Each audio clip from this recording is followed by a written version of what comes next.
hermanos.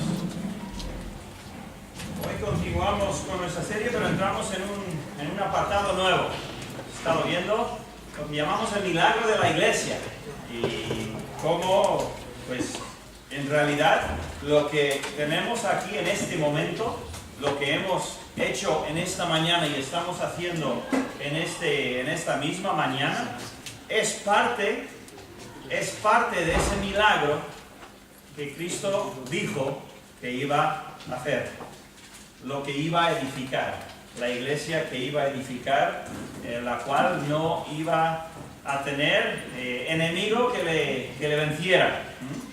Y hemos estado unas 9 semanas, viendo esa declaración del Señor en Mateo 16, luego fuimos a los 4 evangelios y vimos lo que llamamos la Gran Comisión y analizamos en bastante detalle cada una de esas 4 declaraciones. Y ahora llegamos a una sección nueva, misma serie, Milagro de la Iglesia, pero si antes era su comienzo, su inicio de alguna manera, o su introducción, ahora lo he puesto para unos domingos por lo menos, el subtítulo de Esperando la promesa, esperando la promesa. Y vamos a ver por qué en el pasaje. Pero vamos a leer como siempre Mateo 16, 18. Mateo 16, 18 y luego vamos a ir a otro lugar, a otro pasaje. Mateo 16, versículo 18 dice: y yo también te digo que tú eres Pedro, y sobre esta roca edificaré mi iglesia. Podéis decirlo conmigo, ¿vale? Y sobre esta roca edificaré mi iglesia, y las puertas del Hades no prevalecerán contra ella. Y tenemos hoy la prueba por todo el mundo.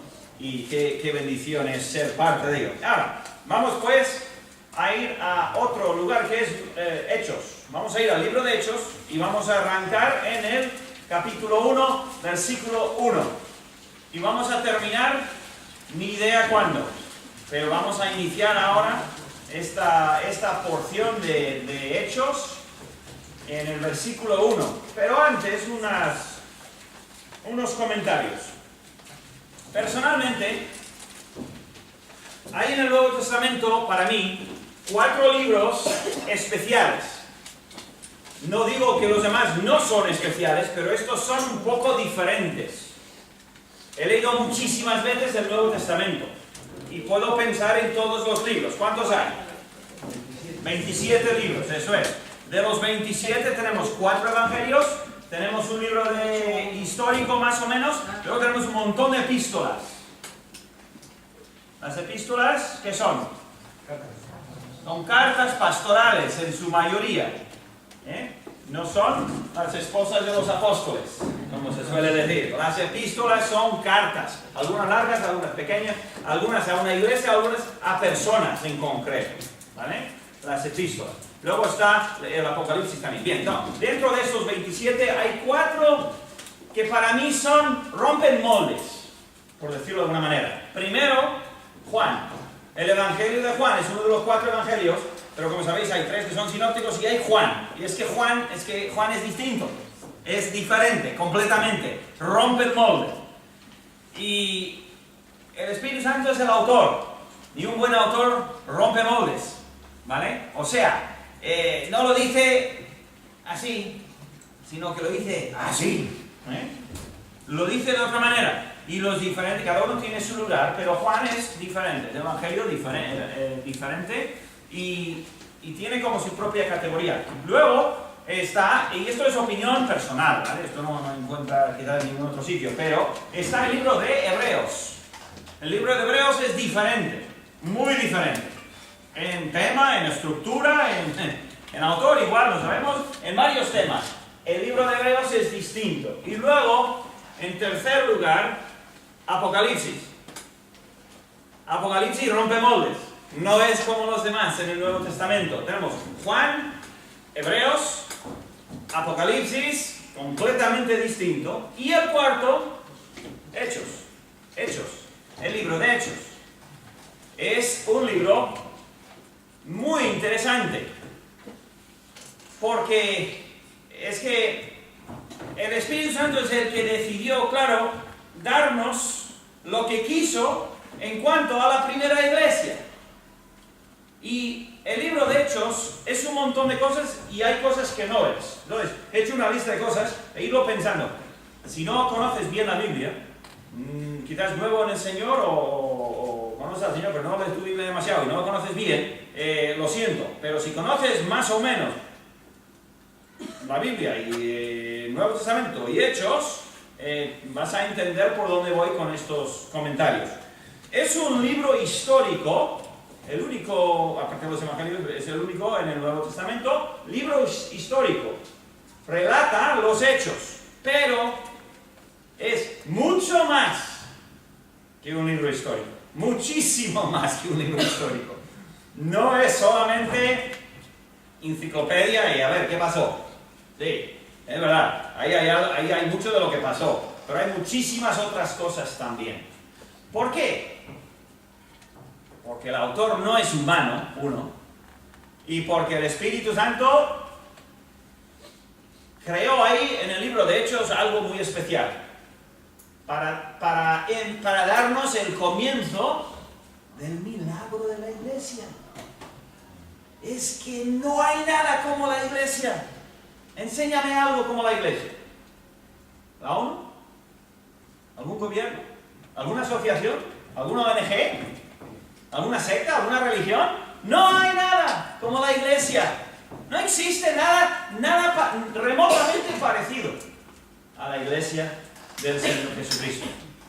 Y el libro de Hechos pues, no es parecido a ningún otro libro tampoco en relatarlo. Bien, enseña, por ejemplo, algunos de los temas, enseña sobre la persecución, cómo manejarla, qué pasa.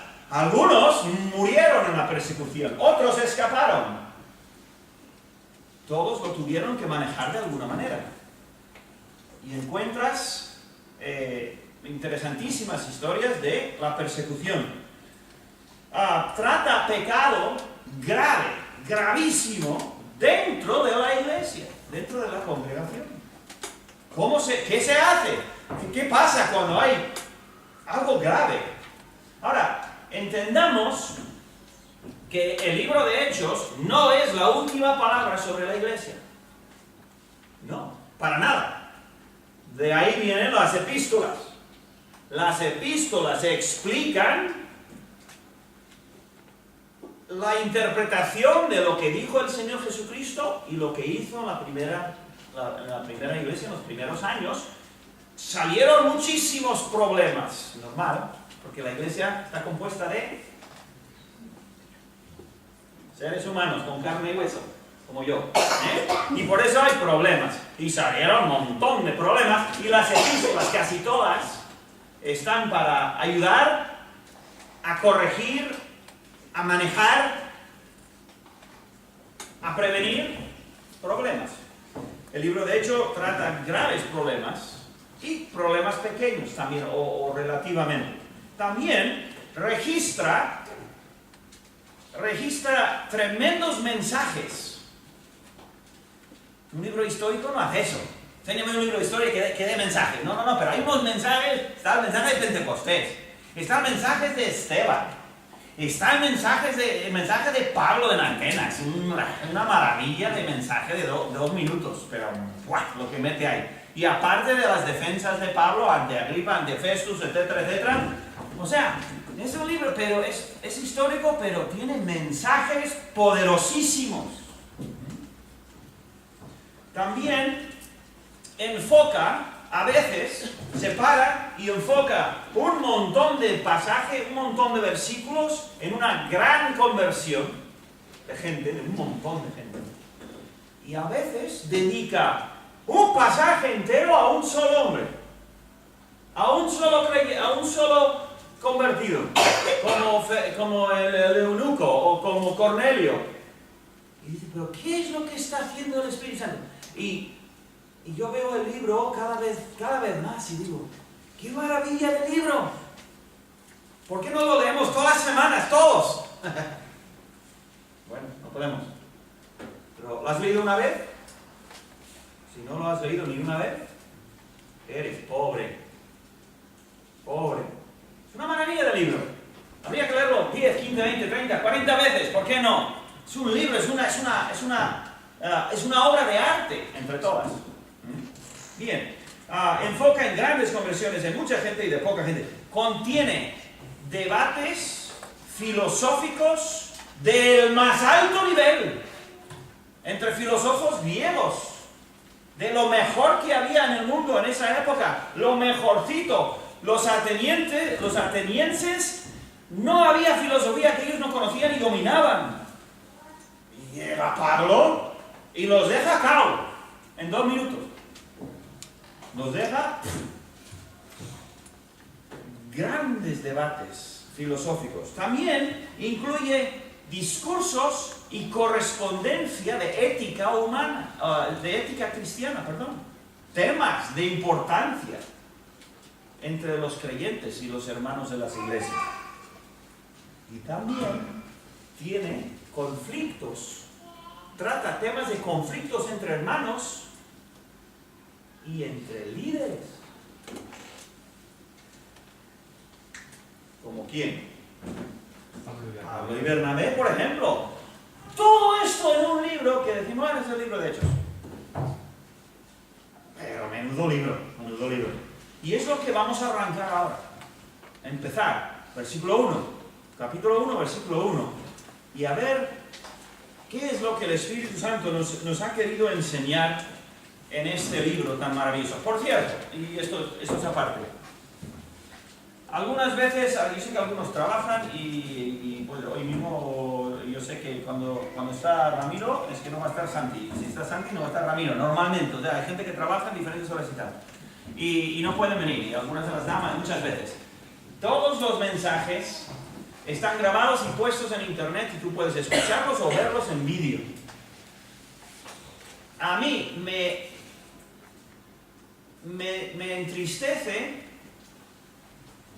que una persona pueda venir a escuchar un día, un domingo, otro domingo, un tercer domingo, el cuarto no puede, llega al quinto y se pierde el cuarto y no le interesa ver qué hay ahora, qué es lo que vieron en el cuarto. Si no hay hambre para tener el menú completo que el Señor nos da en la iglesia, eso no es madurez espiritual, todo lo contrario. Si no hay hambre, eso es síntoma de enfermedad. ¿Me oís? Si tú no tienes hambre de aprender todo lo que Dios tiene para ti en la iglesia que te ha dado, si no tienes hambre, no digas, bueno, es que yo soy especial, es que... No, di, oye, médico, ¿dónde está el médico? Estoy enfermo. El cristiano sano tiene hambre de justicia y hambre del Señor. Y está todo disponible. Se hace todas las semanas. Y yo sé que algunos lo ven, porque se puede ver, ¿no? Las vistas que hay y tal, pero me pregunto a veces si hay alguno que se lo salta olímpicamente y como que no perdió nada. Pero eso no lo hacemos normalmente con nuestra comida, ¿verdad? Si perdemos comida es a propósito, o porque estamos mal. Yo la semana anterior, esas semanas que anduve con el tema del riñón, muchos me han dicho, oye, ¿has perdido peso? Pues sí, perdí 6 kilos. No solo por eso, en parte. ¿Por qué? No tenía mucha hambre. Ahora sí. Tengo hambre de siempre. Pero no tenía, pregúntale a Noemí. Yo normalmente muchas veces no como. No como porque no quiero. Pero tengo hambre, comería, pero no quiero. Pero durante ese tiempo, el riñón andaba ahí pegando y tal, y yo no es que no tenía hambre. Me decía, ¿quieres cenar? No, realmente no tengo mucha hambre. Y es síntoma de que la cosa no está bien. No es síntoma de que ya he superado, ya soy un ser humano que no necesita comer. ¿Entendemos, no? Bien, bueno, vamos a seguir. Vamos entonces al libro de Hechos. Y vamos a empezar en el primer versículo. El libro de Hechos, Mejor que diga solo Hechos, porque es Hechos, realmente es Hechos del Espíritu Santo a través de los apóstoles. Versículo 1, vamos a leerlo, por lo menos desde que hemos arrancado, ¿no? Hechos 1 nos dice: en el primer tratado, oh Teófilo, hablé acerca de todas las cosas que Jesús empezó a hacer y a enseñar. Muy bien, primer tratado, ¿qué es eso? Exacto, el Evangelio de Lucas. Primer tratado es el Evangelio de Lucas. 24 capítulos, todos son largos, no sé si te has dado cuenta. En los otros evangelios puedes tener algún capítulo que diga, me toca un capítulo corto. En Lucas no, todos son largos. Escritos a un señor que se llama Teófilo. ¿Quién es? Filosofía de Dios es su nombre, un nombre curioso. ¿Quién es Teófilo? No sabemos. No aparece en ninguna parte de la Biblia, no aparece en ningún escrito tipo registro histórico, no sabemos nada de él, pero recibió 2 cartas. Y vaya carta que recibió. En el primer tratado, oh Teófilo, hablé acerca de todas las cosas que Jesús comenzó a hacer y a enseñar. Hablé, ¿quién? Lucas. ¿Cómo sabemos? Pues porque desde el principio se le atribuyó a Lucas. Ninguna duda, nadie lo ha dudado, absolutamente nadie. Y podemos con toda seguridad decir, es Lucas. El Evangelio de Lucas, y el segundo tratado, que es Hechos, escrito por Lucas. ¿Quién es Lucas? Lucas es un personaje poco conocido, poco mencionado en el Nuevo Testamento. Hombre, sabemos su nombre mucho por su Evangelio, pero realmente es el título nada más, no aparece, ¿no? Aparece solamente 3 veces su nombre en el Nuevo Testamento. Si alguien hubiese querido falsificar un Evangelio, no habrían pedido Lucas. ¿Desde cuándo? Vas a coger a un médico y a un desconocido y etcétera. O sea, es totalmente ilógico. Lucas es el que solamente conocemos de él de 3 versículos. Vamos a verlos para conocerle un poquito mejor. Primera, Colosenses. Colosenses aparece, por lo menos en el orden bíblico nuestro, aparece su nombre. Colosenses 4, y aquí encontramos lo que, o sea, es que nos da un detallito, una palabra pequeñísima que nos dice todo, ¿vale? Mira lo que dice, Colosenses 4:14, os saluda Lucas, dos palabras, el médico amado. El médico amado. O sea que aquí entendemos que es un hombre profesional. Es un médico y además dice el médico amado. Una persona amada, casi siempre cuando se le llama así, es una persona que ya de por sí está hablando de su carácter, ¿verdad? No es una persona amada porque ¿a quién amamos? Amamos a gente que lo merece, ¿eh? El médico amado evidentemente era alguien muy cercano a no solo Pablo, sino el título es general. Está diciendo nuestro querido y amado médico, Lucas. Qué bueno es tener un médico bueno, ¿verdad? Un médico amado, un médico de carácter, un médico... Yo personalmente, igual tú parecido, no sé. Con nuestro seguro pues tenemos opción de médicos y algunas veces he ido a algún médico y he salido ahí y he dicho, yo no vuelvo ahí nunca más. No voy a volver, ¿por qué es eso? Un médico amado es un médico que de alguna manera merece tu cariño, merece tu amor, merece tu respeto, merece un hombre. Nada contra las mujeres, pero un médico de categoría, un médico que merece honor y respeto. El médico amado. Entonces, Lucas es un hombre de profesión y de profesión muy especial. Un médico queremos que sea detalloso, ¿verdad que sí? ¿Habéis oído alguna vez de alguna persona que ha tenido cirugía y le han encontrado ahí algo que se le ha quedado, lo han cerrado y oh, ¿qué es eso? Y tiene que abrirlo otra vez. ¿Qué pasó ahí?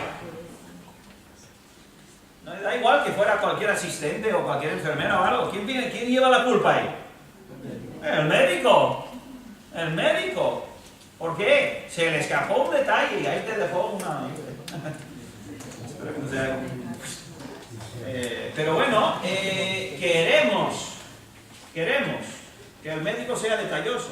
Y yo la verdad que he estado con médicos, varios médicos en estas semanas y en algunos especialmente me he quedado contento porque eran segurísimos, o sea, al detalle, no dejaban cualquier cosa, miraban y te quedas con confianza, ¿verdad? Cuando el médico toma el tiempo y lo ve bien y hasta que no lo...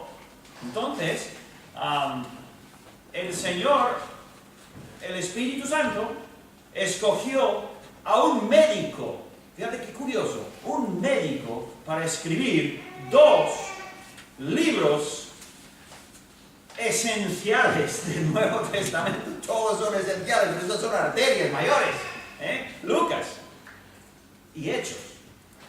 Y aquí Pablo le llama el médico amado, Colosenses 4:14. Luego saltamos un par de libros, unos cuantos libros a segunda de Timoteo, y en el ultimísimo escrito de Pablo, segunda de Timoteo 4, versículo 11, dice, fíjate, al final de su vida está casi solo Pablo. Nos habló hermano Alfredo de a veces encontrarse solo ante el enemigo, espiritualmente, Elías y tal. Y mira lo que dice Pablo. Solo Lucas está conmigo. Solo Lucas está conmigo. Vaya amigo, ¿no? Vaya amigo. Yo no sé por qué, pero Lucas se agarró al apóstol Pablo y ahí estaba cuando podía, estaba con ellos. No sé si practicaba a lo largo del camino para ganar un poco de dinero, yo no sé, porque Pablo hacía tiendas o trabajaba con cuero. Lucas era médico, normalmente cuando van los médicos hay gente enferma y gente que entonces igual trabajaba de eso también, no sé. Pero Lucas se le pegó a Pablo y en alguna ocasión, esta por lo menos, Pablo dijo, estoy solamente con el médico amado. Imagínate para Lucas qué bueno ser fiel así a Pablo, pero qué privilegio ser el acompañante de Pablo, compañero de Pablo, y a veces estar solo con el apóstol Pablo, hoy héroe para millones, héroe espiritual, pero estar con él y disfrutar con él y ayudarle y acompañarle y servirle. Menudo mérito, menudo hombre sería Lucas. Entonces, vemos que Lucas en algunas ocasiones, cuando todos los demás igual se fueron por vete a saber qué, Lucas dijo, yo me quedo aquí, tranquilo, yo me quedo, no le dejo solo, va a estar conmigo. Qué bueno. Y uno más, en el libro de Filemón, librito pequeño que no tiene ni capítulos, Filemón, en cada uno de estos nos da un detallito de este hombre, que podemos, es tan poco, pero a veces cuando tienes tan poco aprendes mucho, ¿verdad? Te aprendes a fijar, cuando dices poco, no te queda otro remedio, no nos dedica un montón de pasajes, nos da 3 comentarios pequeños, pero vaya que sí aprendemos mucho. En Filemón, en el versículo 24 de Filemón, dice, Marcos, Aristarco, Demas y Lucas, mis colaboradores.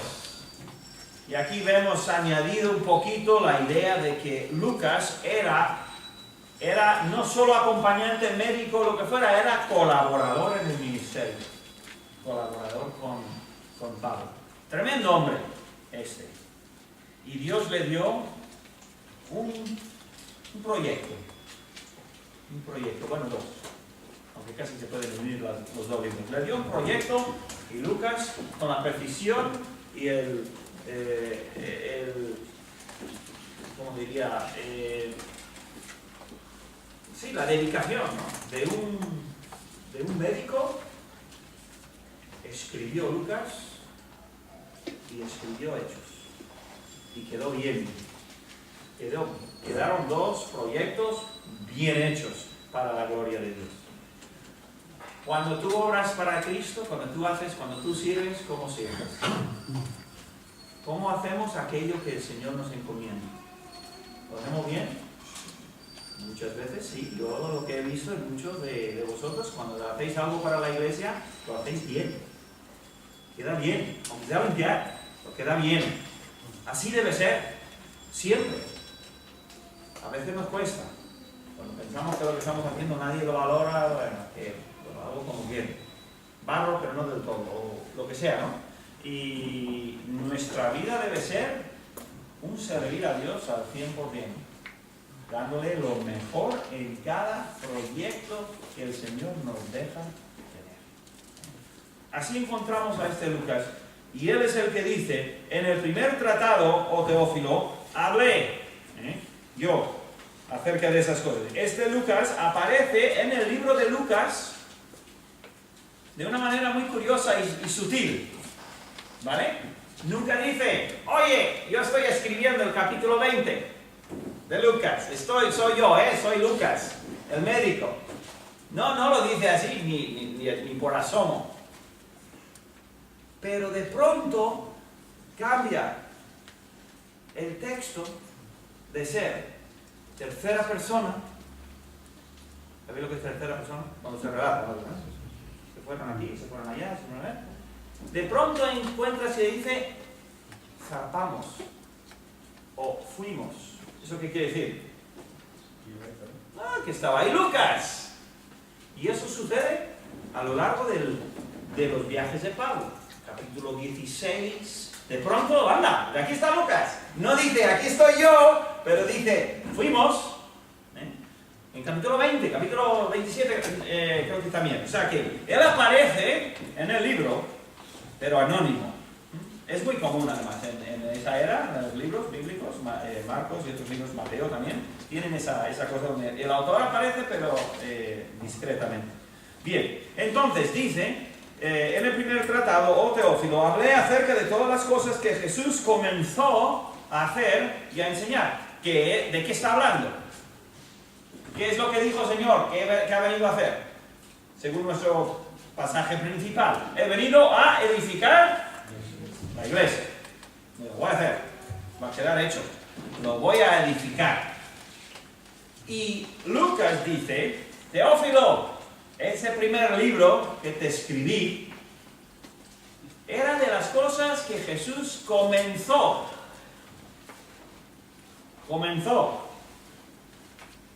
a hablar, o primero a hacer, creo que dice, ¿no? A hacer y a enseñar.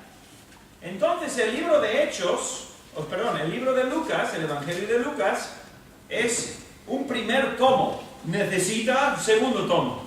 Es un primer paso, es una primera sesión que le va a seguir una segunda. Curiosamente, Hechos, ¿sabéis cómo termina? Hechos termina de golpe.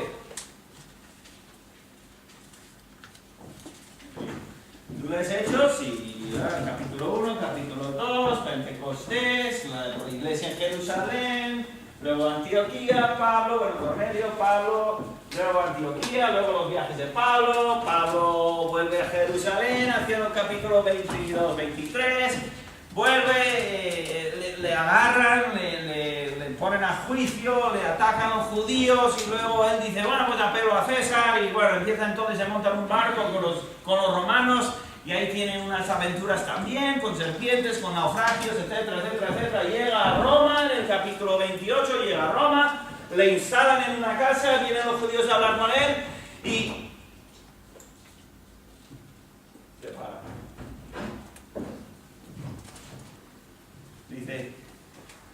unas discusiones y dice, pero ¿qué pasó? No, o sea, si estás leyendo el libro dices, oye, aquí le ha faltado un último capítulo. ¿O dónde está el tercer libro a Teófilo, no? Curioso, pero así termina. Que nos indica algunas cosas, nos indica de cuándo fue escrito el libro, etcétera, etcétera. En fin, es un libro muy curioso.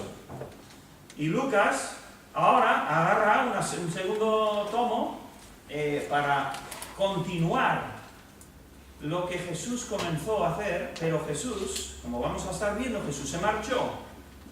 Y él entonces incorpora todo lo que es el Espíritu Santo y todo eso, y lo iremos viendo. Bien, ya casi tenemos que terminar, pero un bosquejo del libro, muy fácil. Bosquejo del libro, no estoy para estudiar, tengo exámenes. Esto es muy fácil, jóvenes, que tenéis exámenes, ya lo sé, estoy hablando por vosotros. Pero esto es un bosquejo que te lo puedes guardar aquí para siempre. Tiene 4 puntos muy fáciles. Primero, hay un prólogo, una prólogo, ¿no? O un prólogo. Bien. Versículo 1 a 9. Ya está, prólogo. 1 a 9. Del 1 a 9 hasta el 8.3, del 1 a 9 hasta el 8 es testigos en Jerusalén. ¿Te acordáis el versículo grande? ¿Seréis testigos dónde? Jerusalén, Judea, Samaria y hasta el último de la tierra. Primeros 8 capítulos, Jerusalén. Luego, de capítulo 8 hasta el 12, del 8 al 12, Judea y Samaria. ¿Ven? Y luego, del 13 al 28, el inicio por el completo.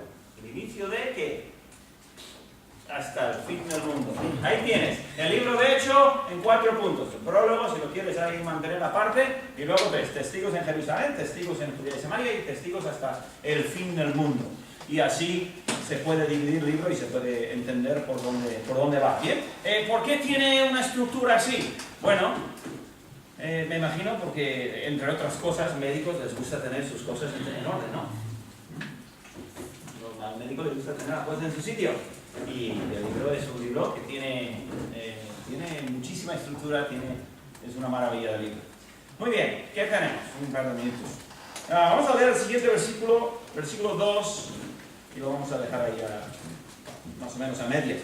Dice versículo 2, ¿bien? Ya he dicho, ya te escribí sobre Jesús y las cosas que comenzó a hacer y enseñar. Versículo 2, hasta el día en que fue recibido arriba, después de haber dado mandamientos por el Espíritu Santo a los apóstoles que había escogido. Vale, ahora, si tú vas al libro de Lucas, vas a ver que en el último capítulo de Lucas, ¿qué es lo que sucede? Exactamente lo que dice.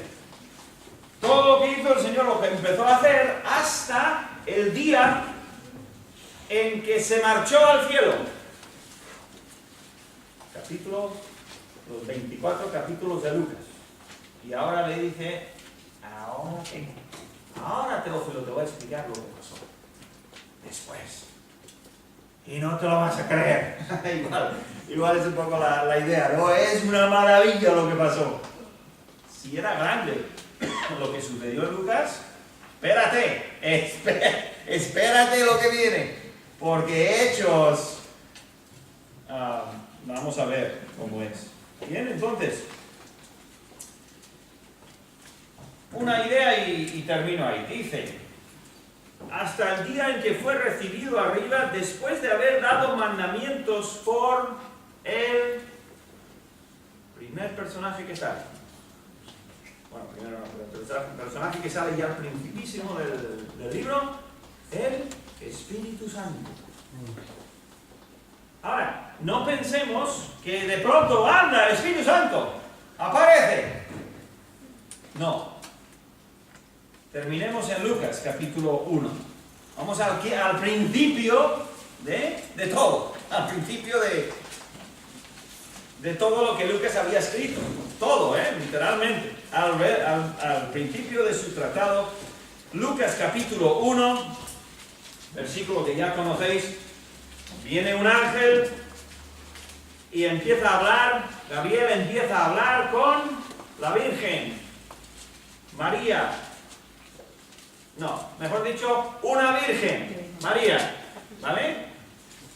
Y dice en el 35, respondiendo el ángel, le dijo, el Espíritu Santo vendrá sobre ti y el poder del Altísimo te cubrirá con su sombra. Entonces, ¿dónde empieza la obra del Espíritu Santo? En los libros de Lucas.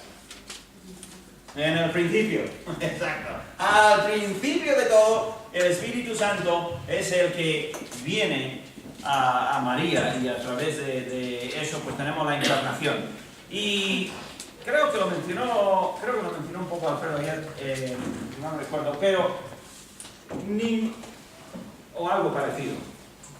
La gente suele tener grandes problemas con Jesús alimentando a 15.000 personas. O sea, 5.000 hombres y unos 15.000. ¿Cómo puede ser, hombre, 2 panes y 3 peces? ¿Qué no se puede? ¿Cómo va a caminar sobre el agua? ¿Qué no? ¿Cómo va a parar la tormenta? Eso no se puede, eso es imposible. Realmente esas cosas son lógicas y normales. Si el Espíritu Santo vino sobre María y el Hijo de Dios nació ahí, en su forma humana. Si Jesús nacido es Dios, es raro que haga milagros enormes. ¿Dónde está el milagro? El milagro está en la encarnación. Eso sí que es difícil de entender. Eso sí que, pero si tú dices, pues tú por fe agarras la encarnación y dices, es verdad, lo que la Biblia enseña, ninguna duda. Los milagros, ¿qué más da? ¿Qué milagro? ¿Qué más da? ¿Qué grande es el mar? ¿O qué va? Es Dios, ¿no? Esa encarnación que empezó ahí en el capítulo 1 con el Espíritu Santo viniendo sobre María, eso lo soluciona todo en cuanto a los milagros. Como si hubiese querido ir por ahí volando. No es ningún problema. Si Jesús es Dios, ningún otro milagro tiene gran significado en el sentido de, o sea, no es nada difícil, para nada. Veamos dónde está el verdadero milagro. Milagro no es que Él parta los panes, eso es lógico, si es Dios, ya me dirá por qué le dará el problema. No, el milagro está en que Dios se hizo hombre, se hizo carne. Eso sí que es grande, eso es grandísimo. Y ese misterio, ese milagro, da pies y cabeza a todo lo demás. No hay que ser muy complicado. Muy bien, vamos a orar y lo dejamos así. Y seguimos el domingo que viene, si os quiere. Gracias, Señor, te damos por este libro.